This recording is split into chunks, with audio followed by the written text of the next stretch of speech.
သွားမယ်ဆိုရင်တို့ verb ပုံစံကပြန်စမယ်မလို့သိပြီးသားတွေကိုတော့လည်းသင်တယ်ခဏမေး verb တစ်ခုမှာပုံစံ၅မျိုးရှိဘယ်လိုရှိ infinitive form present form past form past participle form and present participle form ပုံစံ၅မျိုးရှိ EVE အဲ့ဒါအခြေခံပုံစံသာဝန်က EAD at ရဲ့ EADS ဘာလို့နှစ်ခုရှိတယ်ဆိုတော့ subject တစ်ခုနဲ့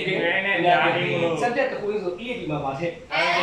ဟုတ်တယ်အများကြီးဆိုရင် S စရာမလိုဘူးပတ်တူကပါလေ EAD မသိဘူးလားဘတ်တရီက EAD ဟဲ့ဟုတ်တယ်ပတ်ထားပါတိပိတာ what to be နေရာချ what to be နေရာ what to be ဆိုတာက am is are was were be been be မလုံးရှိရှင်းတော့အဲ့ဒီရှင်းလုံးကိုနေရာချ what to be ရဲ့ what to ကဘာနဲ့ပါလဲ was were နဲ့ဝင် what to be ရဲ့ what တတိက am is are ဟုတ်လား what to be ရဲ့ what တတိက be what to be ရဲ့ what ရဲ့ be what to be ရဲ့ what infinitive က အဲ့ဒါမသိဘူးလားဒီပါအဲ့ဒါလေးမှတ်အဲ့တော့ active passive သွားမယ်ဆိုလို့ရှိရင်ဒါကဒီအခြေခံနေအများနဲ့ပိုင်အောင်ပြန်နေမှာကျောင်းသားအများစုမပိုင်ကြဘူးထက်ခါကြည့်ဆရာတို့ရဲ့เนาะအဲ့ဒါမပိုင်ကြဘူးအဲ့တော့ active passive တော့ဆို passive ဘက်ကပါလဲဆိုတော့ PASSIVE passive BOICE ဆိုရင် passive ဘက်ရဲ့ဘတ်ပုံစံကဟာလဲဆိုတော့ verb to be plus battery so passive ရဲ့ verb ပုံစံက verb to be plus battery passive ရဲ့ verb ပုံစံက verb to be plus battery passive ဆိုတာကတို့က object ကိုဦးစားပေးရှိတာ subject ပြုလုပ်တဲ့သူကိုမသိတဲ့ဝါကျလို့ဆိုတာအဲ့ဒါ active passive နဲ့ရေးရတယ်နောက်တစ်ခါ object ကိုဦးစားပေးပြောလို့တဲ့ဝါကျတွေဆိုရင်လည်း passive နဲ့ရေးတယ်နောက်တစ်ခါ subject ကိုဦးစားမပေးလို့တဲ့ဝါကျဆိုရင်လည်း passive နဲ့ရေးတယ်ဒါလေးမှတ်ထားကြောင်းတက်ရုံနဲ့လုပ်လို့မရဘူးတို့တွေကကိုယ်တိုင်ရေးနေမှုတို့ပြနေမှုနော်အဲ့ဒီအောင် passive ရဲ့ verb ပုံစံက verb to be plus battery ဆို passive ရဲ့ verb ပုံစံက passive ရဲ့ verb ပုံစံက verb to be plus battery passive ရဲ့ verb ပုံစံက verb to be plus battery passive ရဲ့ verb ပုံစံက verb to be plus battery action ကိုသိတာလို့ပြောတာ verb to be နဲ့ battery ပဲ passive ပဲ verb to be နဲ့ battery မတွဲဘူးဆိုတော့ active ပဲတို့က active ဘက်ကနေ passive ဘက်ကိုပြောင်းလာမှာဖြစ်တယ်လို့ passive ဘက်ကနေ active ဘက်ကိုပြန်ပြောင်းတာမရှိဘူးလားရှိပါတယ်အခုအရင်ဆုံးရှာရမှာကဝက်ကြတဲ့မှာ verb ကိုရှာလိုက်active နဲ့ရေးထားရင် passive ကိုပြောင်း passive နဲ့ရေးထားရင် active ကိုပြောင်းအဲ့တော့ passive ဆိုတာဘာလဲဆိုတော့ verb to be နဲ့ battery ရေးထားရင် passive ပဲ verb to be နဲ့ battery ရေးမထားဘူးဆိုလို့ရှိရင် active ပဲရှာပြီနော်ဟုတ်ကဲ့တော့ active ဘက်ကနေ passive ကိုဘယ်လိုပြောင်းမလဲကဲဝက်ကြတဲ့နမူနာလေးကြည့်လိုက်ရအောင် active ဘက်ကနေ passive ဘက်ကိုပြောင်းတဲ့အခါမှာနံပါတ်1လောက်ရမှာကတော့ဘာကိုမြင်တာရမလဲတကယ်တော့ verb ကိုဘာကြောင့်မြင်တာရလဲဘာကြောင့် verb ကိုမြင်လဲဆိုတော့ verb ကတစ်ခါတည်းမှာတစ်လုံးနဲ့တစ်ခါတည်းမှာတစ်လုံးနဲ့ကိုပို့တယ်ဝါကြထဲမှာ verb ကတစ်လုံးနဲ့ဆိုရင်အဲ့ဒီ verb ကိုဘာ verb လို့ခေါ်လဲ main verb လို့ခေါ်ပါတယ် verb ကတစ်လုံးနဲ့ပို့သွားရင်ဘာပါလာပြီလဲ heavy verb ပါလာတယ်အဲ့ဒါလေးသိချသိရမယ်တပည့်တို့နော်ဘာလို့ main verb ကိုရှာရတာလဲဆိုတော့ main verb ကိုကြည့်မှ B ကိုခေါ်မယ် so active verb က passive verb ကိုပြောင်းမယ်ဆိုရင် active verb က passive verb ကိုပြောင်းမယ်ဆိုရင် main verb ကိုကြည့် B ကိုခေါ်ပြန်ဆို active verb က passive verb ကိုပြောင်းမယ်ဆိုရင် active verb က passive verb ကိုပြောင်းမယ်ဆိုရင် main verb ကိုကြည့် B ကိုခေါ်အရင်ရေးကြည့်တဲ့ကိစ္စတွေပါနော် main verb ကိုကြည့် B ကိုဆိုတဲ့ကိစ္စလေးသိထားလို့ရှိရင်မင်းတို့ကြက်စရာမလိုတော့နော်ကြက်စရာမလိုရင်တခါတည်းသိသွားပါလိမ့်ကဲဒါလေးနမူနာလေးကြည့်လိုက်ရအောင်ဆိုရင် Coco wrote 3 essays Coco wrote 3 essays wrote these essays Coco wrote 3 essays ဒီ essay တွေကို Coco ကရေးတယ်ဗါလဲဒီ essay တွေကို Coco ကရေးတယ်ရည်သည့်ပတ်တယ်မဲ့လို့ကျောင်းသားတွေနံပါတ်1လုံးမဲ့လို့က verb ကိုမြင်တာပါဘာမြင်တာပါ main verb ကိုမြင်တာ ဟုတ်ကူမြင်မလားလားဒါပါရဲ့ active လား passive active passive ဟုတ် မဟုတ်ဘူး ဘာမဟုတ်လဲ ဘာလို့ဒီလားဘာလို့မဟုတ်လို့ မဟုတ်လို့ဘာလို့လဲအဲ့တော့ Coco wrote these essays ရပြီနော်ဟောတာကဘာဆိုတာသူ့ပတိုင်က subject သူ့နောက်ကပါလဲ object active ကနေ passive ကိုပြောင်းတော့ passive ကနေ active ကိုပြောင်းတော့မှာလားကြည့် verb ကိုကြည့် verb ကိုကြည့်တဲ့အခါမှာ verb က active ကနေ active တော့ passive ကိုပြောင်းတော့မယ်ဆိုရင် passive ရဲ့ verb ပုံစံက passive ရဲ့ verb ပုံစံက verb to be plus battery passive က verb to be plus battery ဟို verb to be မှန်မှန်ကန်ကန်ခေါ်ဖို့လို့မင်းတို့ verb to be ကိုခေါ်ဖို့တော့ဘာကိုကြည့်လဲဆို main verb ကိုရေးဖို့ဆိုတော့ active verb မှာ passive verb ကိုပြောင်းမယ်ဆိုရင် active verb မှာ passive verb ကိုပြောင်းမယ်ဆိုရင် main verb ကိုကြည့်ပြီးတော့ main verb မှာ BB ကိုခေါ်မှာမလို့ဘတ်တူကြီးရှစ်လုံးရှိတာပုံလိုက် ဟုတ် ဘတ်တူကြီးဘယ်နှလုံးရှိ ရှစ်လုံး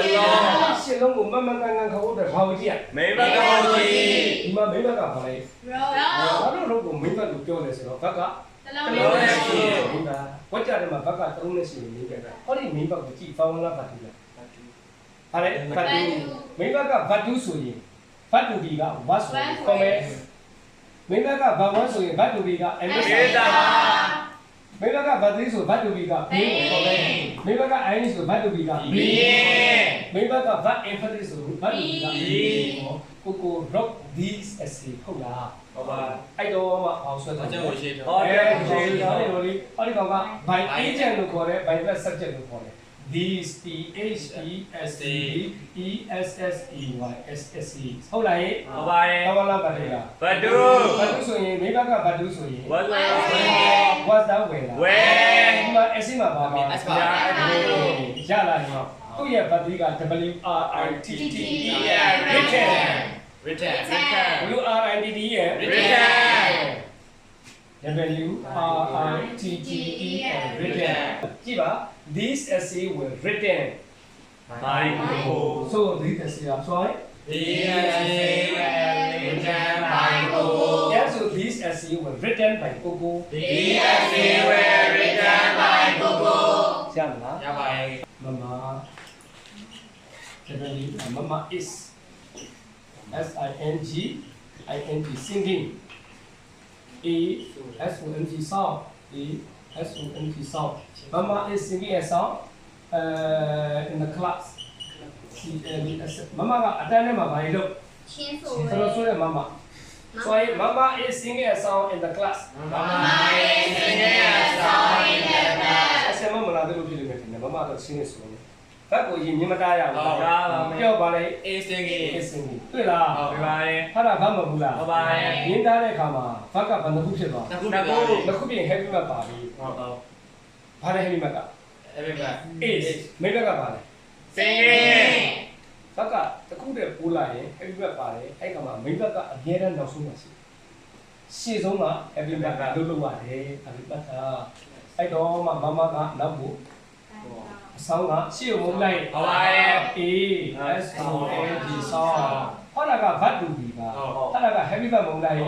ဒါပါလေမိဘဒါပါဘတ် heavy ဘတ်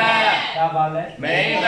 တို့ကဘတ်တူပြီကိုခေါ်တော့မယ်ဆိုရင်မိဘကိုကြည့်မှခေါ်မှာ ဟုတ် နော် ပါရဲ့ ဟောဒီ heavy ဘတ်ကပြန်သုံးစရာလိုလားမလို လိုပါလေ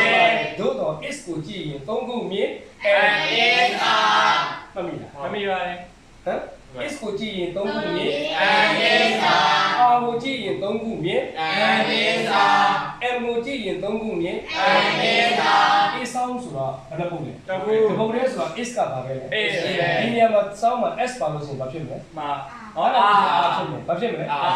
အဲ့တော့အဆောင် is ဟုတ်ပြီဟောတာကဟာတာကိုခေါ်တာအခုမှဘတ်တူဘီခေါ်တော့မှာမိဘကိုကြည့်ပြီးကိုခေါ်မိဘကဘာဖြစ် by ဘီကိုခေါ်တာမိဘအဲ့ဒီဖြစ်ရင် B နောက်လို့အဆောင် is B I N G B ပြီးတော့မှသူ့ရဲ့ဘတ်တရီက S U and is အဲ့တော့အဆောင် is being sang ပြီးတော့ဘာလာမလဲဘိုင်နာကအရင်ရေးရတာလား in the class ဆိုရင်လားဟုတ်တယ်နေရာပြအရင်ရေးလိုက်ပါ in the class by mama access class by mama ဟောဒီမှာ by agent ကိုရေးလိုက်ပါ by plus agent နဲ့တော့မှာတော့အကြောင်းပြတယ်ပြီးတော့ရည်ရွယ်ချက်เนาะချိန်ပြတယ်ချိန်ပြအကြောင်းပြ by တော့ပါလို့ခေါ်တာဟုတ်ပါချိန်ပြပုတ်ဒီအကြောင်းပြပုတ်ဒီရည်ရွယ်ချက်တွေပိုင်တော့ by နဲ့ by agent တော့ပါထားဆိုကြရင် a song is a song is in the class by mama ဟောဒီ is က heavy မှာပြန်မသုံးတာ သုံးပါရဲ့ တို့တော့ is ကိုကြည့်ရင်သုံးလုံးမြင် is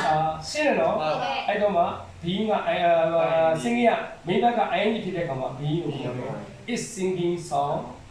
in the class by mama စမ်းလား ရပါရဲ့ ဟုတ်ပြီ they will solve this problem easily they will solve this problem easily နံပါတ်1တော့ပဲတာဝန် ဘုံမြင်တာ ဘတ်ကိုမြင်တာဘာလဲဘတ်က ဝေသော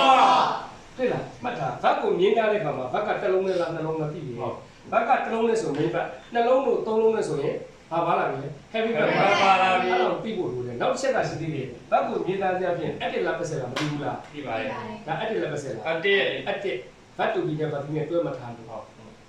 သူရှိရ subject သူနောက်က object this problem object ဆွဲထုတ်တာမဟုတ်လိုက် ဟုတ်ပါလား ပြော this problem ပြီးရင် way be will be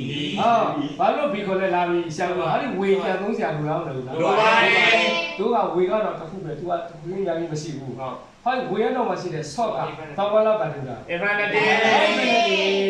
နော် way plus ဘာဝဆိုလို့ရှိရင်တော့ ms အောင်ခေါ်မှသွားနိုင်တယ် way plus infinity ကျမှ b လို့ခေါ်တာ ဟုတ် ဒါမှမဟုတ် way plus infinity လို့ပြောပါလို့ခဏခဏပြောနေတာနော် way plus infinity ဆို b လို့ခေါ်လာ this problem will be ပါလာမလဲဟဲ့ solve S O L V E solve ဘာတတိဖြစ်သွားပြီပြီးတော့ by they ရေးစရာ မလိုပါဘူး by them လို့ရေးစရာမလိုတော့ဘာလို့မလိုလဲဆိုတော့ဒီကောင်ကမတိကျတဲ့ subject ဖြစ်နေတယ် indefinite subject တွေပြန်လို့စရာမလိုဘူးသိရနော်သို့တော့ကိုမှရှိနေတယ် easily ဆိုတာကတော့ဟောတဲ့ခါလေးတော့ battery မတိုင်ခင်မှာထားတာအကောင်းဆုံးဖြစ်ပါတယ်ဒါမလို့ဆိုရင် this problem will be this